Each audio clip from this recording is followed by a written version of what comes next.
Hello, welcome to this week's edition of Inside the Nest. I'm Gray Paholke. We're here with men's head soccer coach, Coach Horn. Coach, you had an up-and-down weekend. Had to draw at Missouri S&T before running into the buzzsaw, number 3 ranked Maryville on Sunday. How do you feel about the performance in this weekend?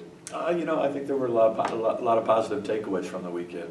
I thought our effort at Missouri S&T was what it needs to be to really compete in the GLBC, so I thought that we really took a step up. Obviously, you'd have to recognize Jose Cambreros, his effort in goal, and keeping the clean sheet through overtime and, getting our first shutout of the season, which is really big for us. So it's definitely a step in the right direction. And the Maryville game, again, I think there's a lot of positive takeaways from that. I know the scoreline doesn't reflect that, but for me anyway, as a coach, I think there were a lot of positive takeaways. Mainly that when we really put our top 11 guys out there, that I thought we did a great job of playing with them.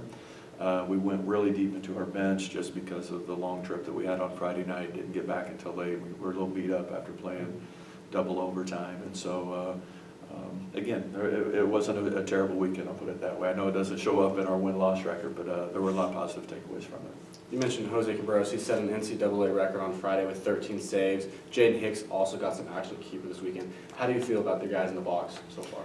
I thought Jose was really good on Friday night.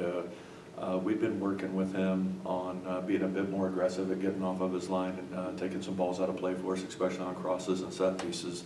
And, he really responded to it and did a great job on Friday night.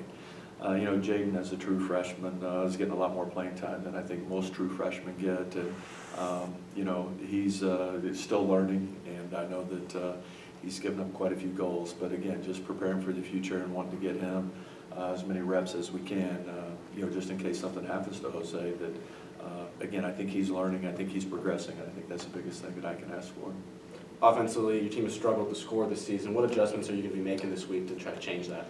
It's just something that we need to work on in practice. And I think there's the misconception out there in terms of soccer that, hey, if you're not scoring, you need to put more numbers up there in your formation. Or if you're conceding too many goals, they put more numbers back. But really, for me and my coaching philosophy, it's more offensive organization, or how are we going to bring more guys into the attack, or how are we going to get more guys behind the ball. And that's something that is ongoing regardless of the win-loss record, but you're always looking to perfect that and get better at that. So it's something that we'll continue to grind away at this week in practice, and hopefully it'll show up on the field this weekend. That's great. Good luck this weekend. Cardinals are back in action this Friday evening as they take on the Southern Indiana Screaming Eagles at 7:30 at Green Stadium. This has been Inside the Nest. I'm Gray Paholke. We'll see you next week.